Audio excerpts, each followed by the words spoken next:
Alejandro Sanz History. Si Alejandro Sanz ay isang kilalang mang-aawit at mang-aawit na Espanyol. Siya ay ipinanganak noong 18 ng Disyembre taong 1968 sa Madrid, Espanya. Si Sanz ay isa sa mga pinakatanyag na mang-aawit sa mundo ng Latin pop at ballad.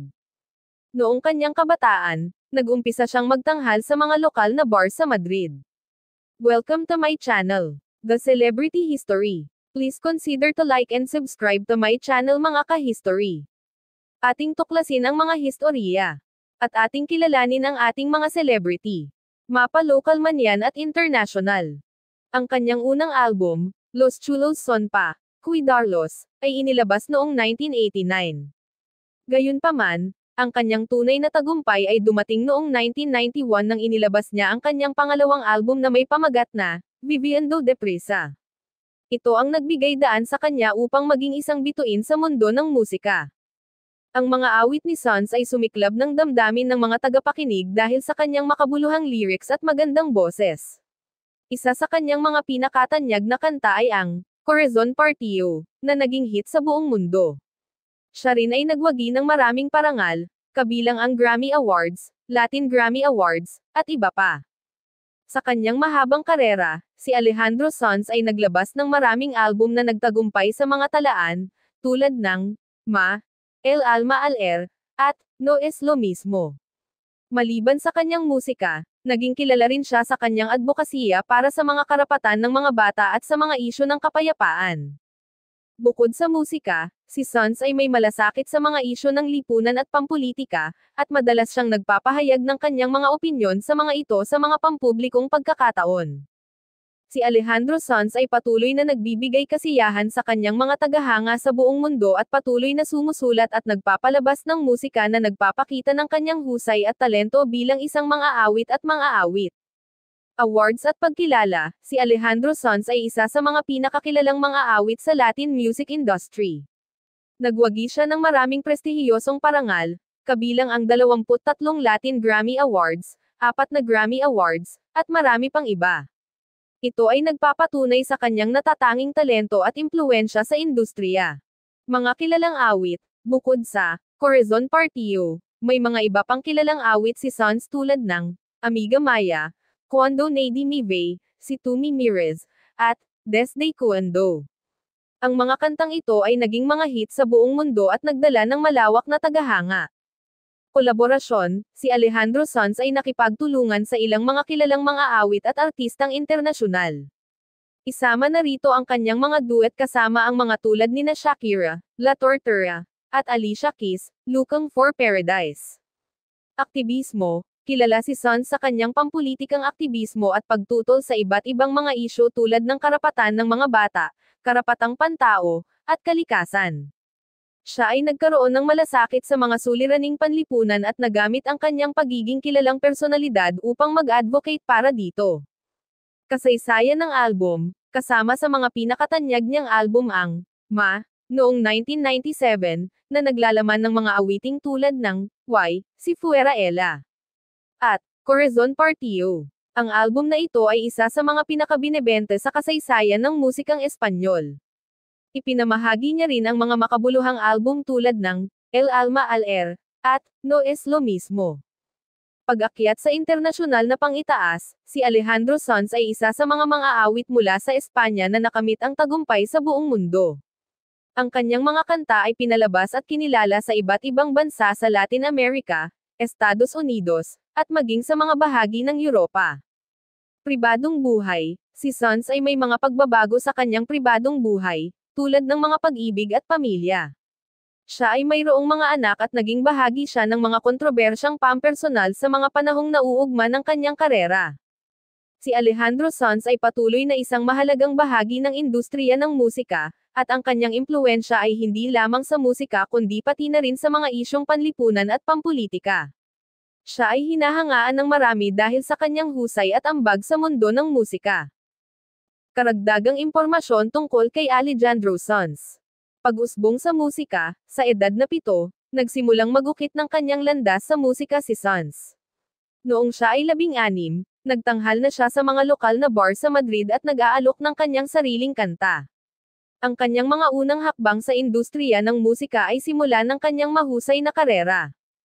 Unang album, ang unang album ni Sons, Los Chulos Son Pa, Cuidarlos, ay inilabas noong 1989. Sa kabila ng hindi ganap na tagumpay nito, nagpatuloy siya sa kanyang pag-akyat sa industriya. Pangunahing tagumpay, ang ikalawang album niya na, Viviendo Deprisa, noong 1991 ang nagdala sa kanya ng kahusayan sa mundo ng musika. Ang album na ito ay naglalaman ng mga hit tulad ng Pais Ando Fuerte at Se le Apagó la Luz.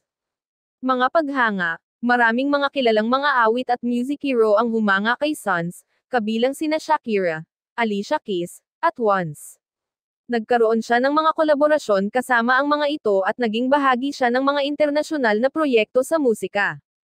Mga album, sa kabuuang karera niya, inilabas ni Sons ang maraming album, kabilang ang Ma, 1997, El Alma al Air, 2000, No es lo mismo, 2003, Paraiso Express, 2009, Sir O, 2015, at iba pa. Kampanya para sa karapatan ng mga bata. Bilang isang UNICEF Goodwill Ambassador, si Sons ay nakipagtulungan sa mga proyekto at kampanya para sa karapatan ng mga bata at kabataan sa buong mundo. Isa itong bahagi ng kanyang pagtutok sa sosyal at pampulitikang mga isyu. Aktivismo, bukod sa kanyang kampanya para sa UNICEF, nagamit ni Sons ang kanyang boses at impluwensya upang ipahayag ang kanyang mga pananaw sa mga isyung panlipunan at pampulitika, tulad ng kanyang pagsuporta sa kapayapaan at pagtutol sa kaguluhan. Pagkilala, ipinararangal si Alejandro Sons sa kanyang tagumpay sa musika at sa kanyang mga kontribusyon sa lipunan. Binigyan siya ng mga parangal tulad ng Medalla de Oro al Mérito en las Bellas Artes mula sa pamahalaang Espanyol. Si Alejandro Sons ay nananatiling isang tanyag na mga awit sa buong mundo at patuloy siyang nagbibigay inspirasyon sa mga tagapakinig sa pamamagitan ng kanyang musika at pampulitikang mga pananaw. Ang kanyang karera ay isang halimbawa ng tagumpay sa industriya ng musika at ang impluwensya nito sa mga isyung panlipunan. Pamilya, si Alejandro Sons ay mayroong mga magulang na sina Maria Pizarro at Jesus Sanchez. Isa siyang may kayang pamilya at lumaki sa Madrid, Espanya. Mayroon siyang 3 kapatid. Edukasyon, bagamat nagsimula siya sa musika sa maagang edad, natapos ni Alejandro Sons ang kanyang edukasyon at nagtapos siya sa Pamantasang Complutense ng Madrid. Naging pahayagan, sa kabila ng kanyang tagumpay sa musika, si Sons ay kilala rin bilang isang manunulat. Nagkaroon siya ng mga kolumna sa ilang mga pahayagan sa Espanya, kung saan kanyang ibinabahagi ang kanyang mga opinyon ukol sa iba't ibang mga isyu. Pribadong buhay, si Sons ay kilala sa kanyang tahimik na pribadong buhay. Siya ay ikinasal at may mga anak, ngunit hindi niya masyadong iniuukit ang kanyang pribadong buhay sa mga pampublikong usapan. Paggawa ng musika, isang makulay na singer-songwriter, si Sons ay nagsusulat ng kanyang mga sariling kanta. Karaniwang nagmumula ang inspirasyon para sa kanyang mga awit mula sa mga personal na karanasan at mga isyong pampulitika at panlipunan. International appeal, habang kilala siya sa buong mundo bilang mga awit sa Espanyol, marami sa mga awitin ni Sons ang nagsalin sa iba't ibang wika, kasama na ang Ingles. Ito ay nagbigay daan sa kanya upang mas mapalapit sa pandaigdigang merkado. Sosyal na pagpapahayag, aktibo si Alejandro Sons sa mga social media platform at ginagamit ito upang magbahagi ng mga mensahe tungkol sa kanyang musika, mga advokasya, at mga opinyon sa mga pangunahing isyong panlipunan. Kampanya sa kalikasan, isa rin siya sa mga boses na naglalakbay ukol sa mga isyong pangkalikasan. Bilang bahagi ng kanyang advokasya, siya ay kasapi ng mga kilalang environmental organizations. Kontribusyon sa kultura, ang musika ni Alejandro Sons ay nagkaroon ng malalim na impluwensya sa kultura ng Espanya at ng mga Spanish-speaking na bansa. Ipinapakita niya ang kayamanan ng kultura ng Espanya sa pamamagitan ng kanyang mga awit. Si Alejandro Sons ay hindi lamang isang magaling na mga awit at manunulat ng kanta, kundi isa rin siyang pangunahing boses sa mga isyong panlipunan at pangkapaligiran. Ang kanyang pangalan ay nananatili sa mataas na pagtingin sa mundo ng musika at nagpapatuloy ang kanyang paglilingkod sa lipunan. Discography, sa kanyang mahabang karera, inilabas ni Alejandro Sons ang maraming album. Ilan sa mga kilalang album niya ay ang mga sumusunod. Si Tú Me Mires, 1993. 3. 1995. Ma. 1997, isa ito sa kanyang pinakatanyag na album, kung saan matatagpuan ang mga hit na Corazon Partido at Amiga Maya. El Alma al Air. 2000, nagdala ng mga kanta tulad ng Quisiera Ser at Why, Si Fuera Ella. No es lo mismo. 2003, nagwagi ng Grammy Award para sa Best Latin Pop Album. Mga pagkilala, bukod sa mga Grammy Awards at Latin Grammy Awards, tinangkilik si Alejandro Sanz sa buong mundo. Isa siya sa mga kauna-unahang mga awit sa Espanya na naging bahagi ng Walk of Fame sa Hollywood, kung saan kanyang iniukit ang kanyang pangalan. Kolaborasyon, si Sanz ay kilala rin sa kanyang mga kolaborasyon sa iba't ibang mga artistang kilala. Ito ay kinabibilangan ng mga duet kasama si Shakira, Alicia Keys, The Course, at marami pang iba. Kanyang kontribusyon sa musika, hindi lamang isa si Alejandro Sanz sa mga tagapagtatag ng Latin pop, kundi isa rin siyang inspirasyon para sa mga bagong henerasyon ng mga awit. Ang kanyang kahusayan sa pagtutugtog ng gitara at pag-awit ay naging bahagi ng pag-usbong ng musikang Espanyol sa pandaigdigang entablado.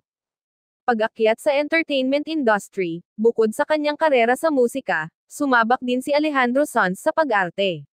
Siya ay nagkaroon ng ilang mga pagganap sa pelikula at telebisyon. Pamumuhay sa Estados Unidos. Matapos ang pag-akyat niya sa internasyonal na tagumpay, nagpa siya si Alejandro Sanz na manirahan sa Estados Unidos, partikular sa Miami. Ang pagpapalibot na ito ay nagbigay dagdag sa kanyang pagiging bahagi ng Latin music scene sa Amerika. Kanyang kultura, hindi lamang si Alejandro Sanz ay isang alagad ng musika, kundi isa rin siyang manlalakbay at minamahal ang iba't ibang kultura. Ang kanyang musika ay may mga elemento mula sa iba't ibang tradisyon at estilo.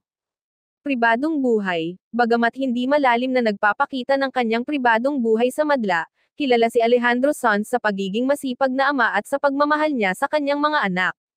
Kasalukuyang karera, hanggang sa aking huling kaalaman noong Setyembre taong 2021, patuloy pa rin si Alejandro Sanz sa kanyang karera sa musika at patuloy na naggaganap sa iba't ibang bahagi ng mundo. Si Alejandro Sanz ay isang tanyag na mga awit na may malawak na impluwensya sa mundo ng musika, hindi lamang sa Espanya kundi sa buong mundo.